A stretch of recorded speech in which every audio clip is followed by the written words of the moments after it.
은혜로우신 주님, 한 주간 지켜주셔서 감사드립니다. 또한 오늘을 허락하여 주심에 감사를 드립니다.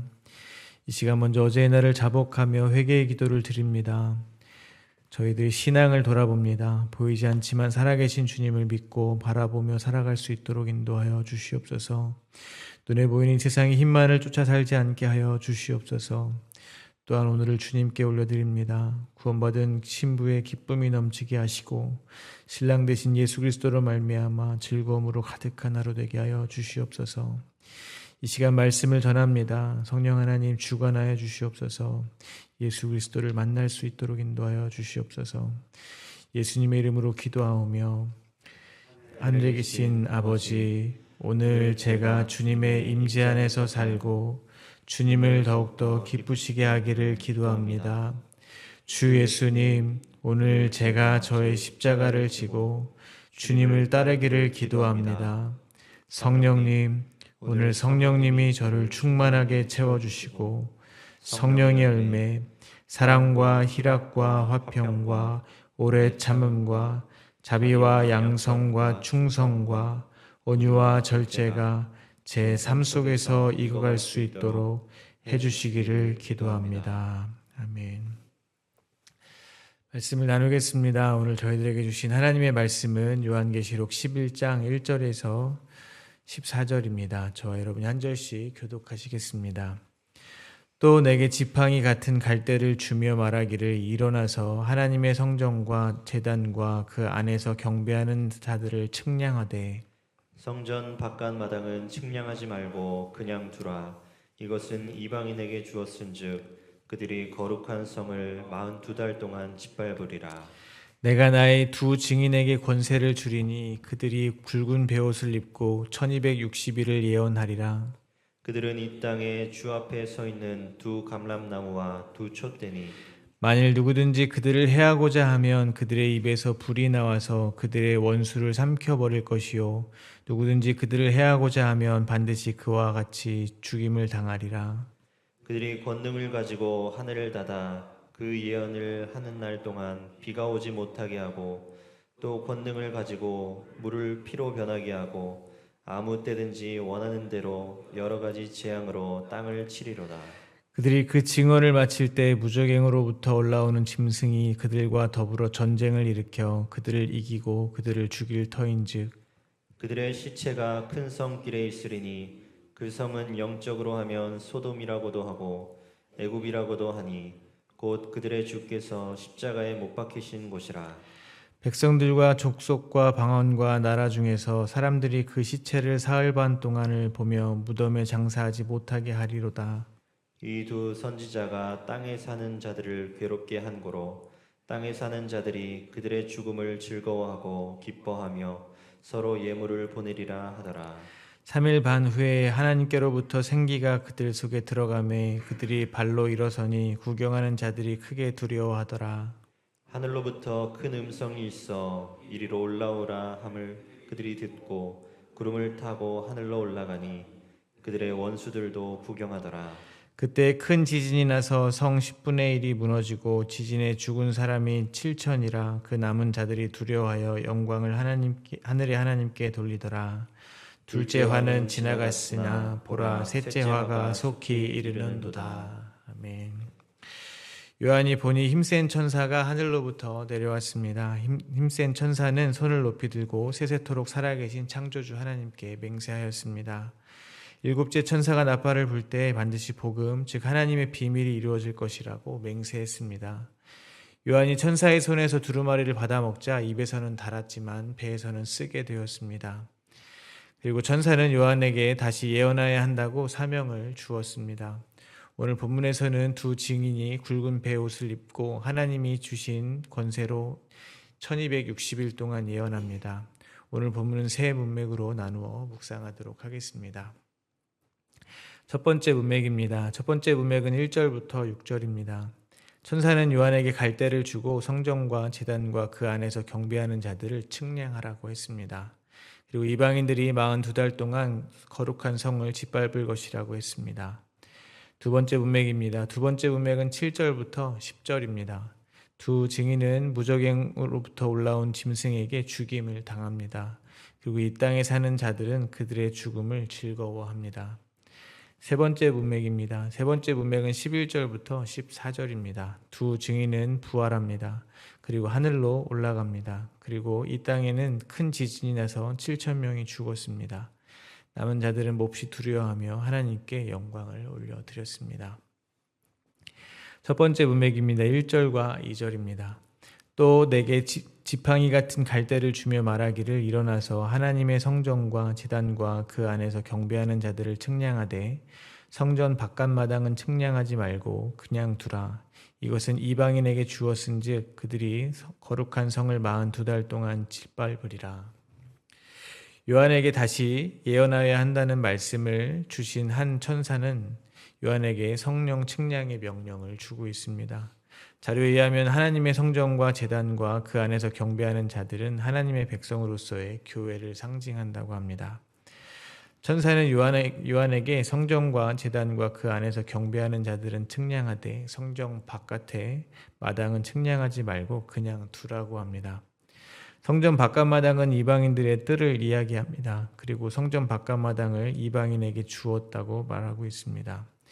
왜냐하면 42달 동안 거룩한 성을 짓밟기 위함입니다. 자료에 의하면 42달은 예수님의 부활과 재림 사이의 기간을 말하는 것입니다. 그러니까 42달은 하나님의 백성인 교회 전체의 삶을 말하는 것이라고 할 수 있습니다. 그러므로 이방인들로 하여금 거룩한 성을 짓밟게 하신다는 것의 의미는 성도들의 인생 내내 대적들에게 짓밟히는 삶을 살게 하실 것이라는 말이 되는 것입니다. 그래서 요한계시록 7장에서 장로 중에 한 사람은 구원받은 백성들을 일컬어 큰 환난에서 나온 자들이라고 하는 것은 아닌가 생각했습니다. 따라서 저희는 저희의 인생에 계속해서 등장하는 대적들을 이상한 것으로 여겨서는 안 될 것입니다. 세상에 짓밟히는 삶을 이상한 것으로 여기면 안 된다는 것입니다. 멀리서 찾을 것도 없습니다. 예수님께서 이 땅에서 사역하실 때 예수님의 주변에는 바리새인과 서기관 등 종교 지도자들과 정치 지도자와 같은 대적들이 항상 있었음을 저희는 알고 있습니다. 그리고 예수님은 끝내 그들에게 죽임을 당했음을 저희는 모두 알고 있습니다. 예수님께서 저희보다 먼저 그 짓밟히는 삶을 살고 가신 것입니다. 그리고 측량하다라는 단어는 자료에 의하면 두 가지의 경우에 사용되었습니다. 하나는 벌을 받을 사람을 조사해서 심판하는 경우에 사용이 되었다고 합니다. 그리고 또 하나는 하나님께서 성전을 보수하여 하나님의 백성들을 보호하시는 경우에 사용하셨다고 합니다. 그러면 하나님의 성전을 측량하라는 것은 하나님께서는 성도들을 이 세상에 짓밟도록 내어주셨지만 성전을 튼튼하게 보수하여 성도들을 보호하신다는 의미가 될 것입니다. 그러나 성도들을 이 세상에서 짓밟히도록 내어주신 이유를 다시 한번 생각해 보았습니다. 건물을 측량해서 다시 새롭게 짓기 위해서 선행돼야 되는 작업이 있습니다. 그것은 잘못된 부분을 부수어 버리는 것입니다. 철거를 먼저 해야 된다는 것입니다. 즉, 성도들이 새롭게 창조되기 위해서 먼저 자기가 부인되어야 한다는 것입니다. 즉, 하나님께서 성도들의 신앙생활 내내 성도들을 측량하셔서 저희 안에 가식적인 것들, 부인되어야 하는 것들을 산산히 부수어 내신다는 것입니다. 입에서는 달았던 복음이 배에서는 쓰게 되는 신앙생활을 한다는 것입니다. 그런데 저희가 언제 저희 안에 숨겨놓은 죄인된 본성이 가장 잘 드러나겠습니까? 바로 대적들 앞에서입니다. 짓밟힐 때가입니다. 자존심이 상할 때입니다. 오히려 저희들에게 그러한 일들이 생기지 않는다면 저희는 저희도 모르게 저희 스스로를 의롭게 여길 것입니다. 그러나 대적들이 나타나서 저희의 속을 뒤집어 놓는 일이 생긴다면 저희는 다시 깨닫게 된다는 것입니다.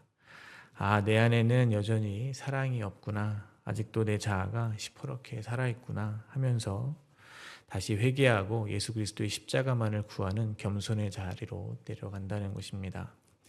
그러므로 저희를 세상에 짓밟게 내어주시는 것은 결국 저희를 연단하시는 것입니다. 저희로 하여금 예수님만 믿는 정금 같은 믿음을 갖게 하기 위한 하나님의 뜻이 담겨 있음을 잊지 마시기를 바랍니다. 성도들을 세상에 짓밟도록 내어주시는 것을 반대로 말하면 성도들을 세상에 보낸 것이 될 것입니다. 3절과 4절입니다. 내가 나의 두 증인에게 권세를 주리니 그들이 굵은 배 옷을 입고 1260일을 예언하리라. 그들은 이 땅에 주 앞에 서 있는 두 감람나무와 두 촛대니. 천사가 요한에게 측량하라고 한 하나님의 백성, 즉 교회를 이번에는 증인이라고 부르고 있습니다. 예수님도 부활 승천하시면서 제자들에게 사마리아와 온 유대와 땅끝까지 이르러 예수님의 증인이 될 것이라고 약속해 주신 바 있습니다. 그런데 두 증인입니다. 율법에 의하면 둘은 증인의 증언을 신뢰할 수 있는 최소한의 수입니다. 즉 최소 두 명의 증인이 있어야 참된 증언으로 인정받는다는 것입니다. 그래서 예수님도 제자들을 둘씩 짝지어서 복음을 전하도록 하셨습니다. 제자들이 전하는 복음이 진실한 것임을 나타내신 것입니다. 그들은 또한 두 감람나무와 두 촛대라고 말하고 있습니다. 촛대는 요한계시록 1장에서 교회라고 설명했습니다. 그리고 두 감람나무는 스가랴 4장의 내용을 인용한 것이라고 합니다. 스가랴의 환상에서 두 감람나무는 유대 총독이었던 스룹바벨과 대제사장이었던 여호수아를 상징했습니다. 그러므로 두 감람나무와 두 촛대는 왕 같은 제사장으로서 교회가 이 세상에 복음을 전하기 위해 보냄을 받았다는 것을 나타내는 것입니다. 그런데 1260일을 예언하라고 합니다. 42달을 날짜로 계산하면 대략 1260일입니다. 역시 예수님의 부활과 재림 사이의 기간이며 성도의 인생 여정인 것입니다. 즉 성도의 인생 전체가 이 세상에 복음을 선포하는 기간이라는 것입니다.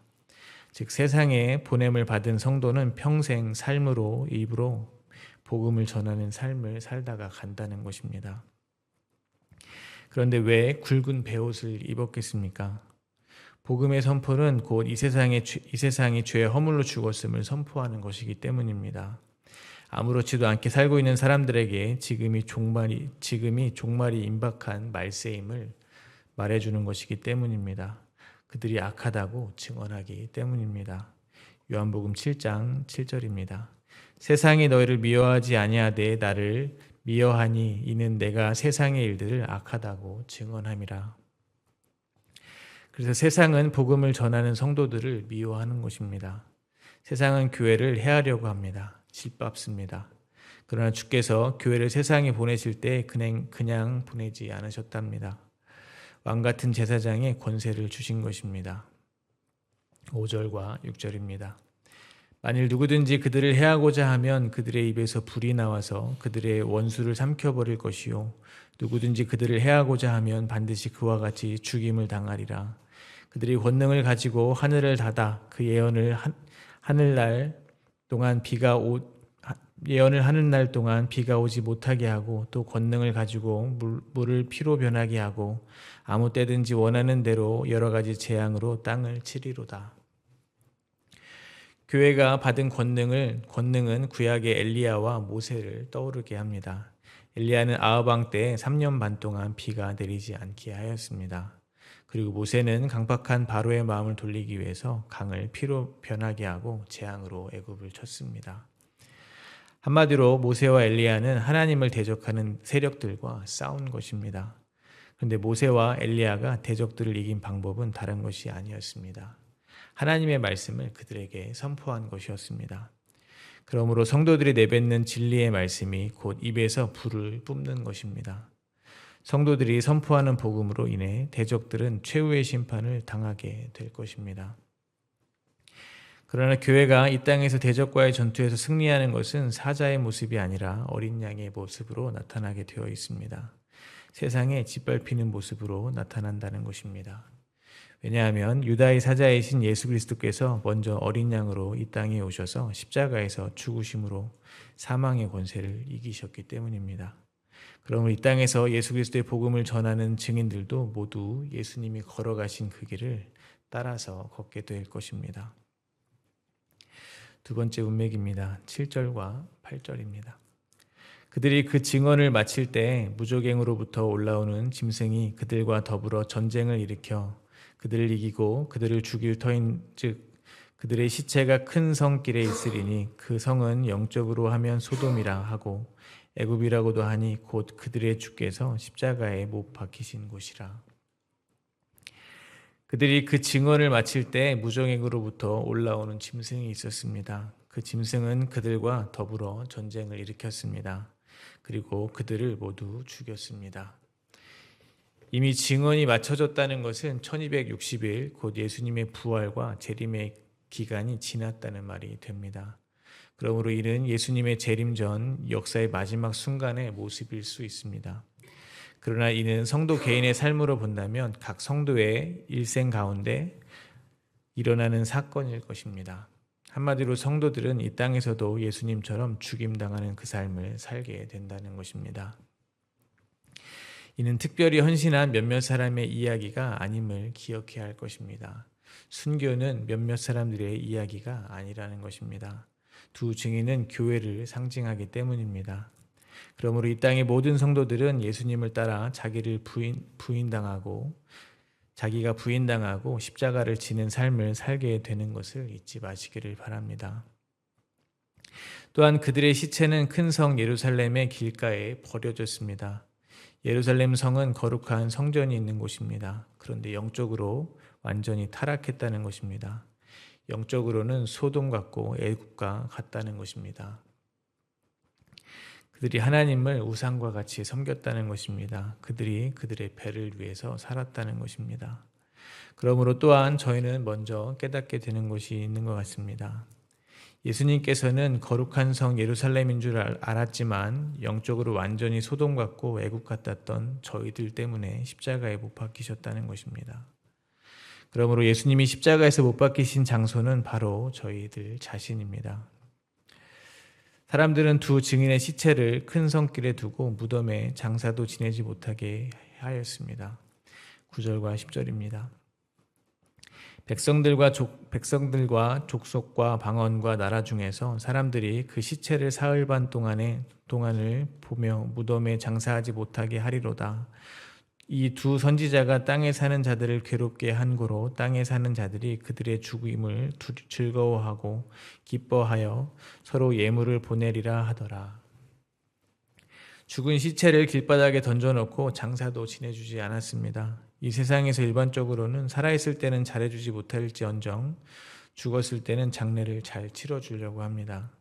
그러므로 그 시체를 사흘 반이나 장사하지 못하게 한다는 것은 그만큼 두 증인이 이 땅에서 멸시를 당했다는 말이 됩니다. 심지어 그들은 그 두 증인의 죽음을 즐거워하고 기뻐했습니다. 얼마나 기쁜지 서로 예물을 주고받기까지 했습니다. 그 이유는 두 증인 때문에 그들이 그동안 괴로웠기 때문입니다. 복음을 전하는 그 두 증인 때문에 자기들의 죄가 이 세상에 다 드러났기 때문입니다. 그래서 그들이 죽는 것을 즐거워했던 것입니다. 그런데 마귀의 세력이 이기는 것 같고 교회가 패배하는 것 같은 이 장면의 기간은 사흘 반이라는 것입니다. 자료에 의하면 사흘 반도 42달과 동일한 의미를 갖고 있습니다. 42달을 연 단위로 바꾸면 3년 반입니다. 그 3년 반을 때때로 사흘 반 이렇게 쓰기도 한다고 합니다. 그러니까 42달, 1260일, 3년 반, 사흘 반 모두 동일한 의미를 가지고 있는 것입니다. 그런데 특별히 사흘 반이라고 표현한 이유가 있을 것입니다. 그것은 성도가 겪어야 하는 그 수치와 모욕의 시간은 짧다는 것을 성도들에게 알려주시는 것입니다. 그래서 성도들을 위로하기 위함이라고 생각합니다. 로마서 8장 18절입니다. 생각하건대 현재의 고난은 장차 우리에게 나타날 영광과 비교할 수도 없도다. 지금 예수님의 증인으로 살며 고난을 통과하는 이 시간은 짧지만 저희가 하나님 나라에서 누리게 될 영광은 영원하다는 것을 기억하시기를 바랍니다.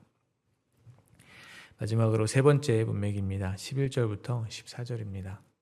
3일 반 후에 하나님께로부터 생기가 그들 속에 들어가매 그들이 발로 일어서니 구경하는 자들이 크게 두려워하더라. 하늘로부터 큰 음성이 있어 이리로 올라오라 함을 그들이 듣고 구름을 타고 하늘로 올라가니 그들의 원수들도 구경하더라. 그때 큰 지진이 나서 성 10분의 1이 무너지고 지진에 죽은 사람이 7천이라. 그 남은 자들이 두려워하여 영광을 하늘의 하나님께 돌리더라. 둘째 화는 지나갔으니 보라 셋째 화가 속히 이르는도다. 두 증인 곧 교회가 예수님처럼 죽임을 당하고 버림을 받은 지 3일 반이 지났습니다. 그러자 하나님께로부터 생기가 그들에게 들어갔습니다. 그러자 그들이 다시 발로 일어섰습니다. 죽음을 이기고 부활한 것입니다. 그리고 하늘로부터 이리로 올라오라는 음성을 듣고 그들은 하늘로 올라갔습니다.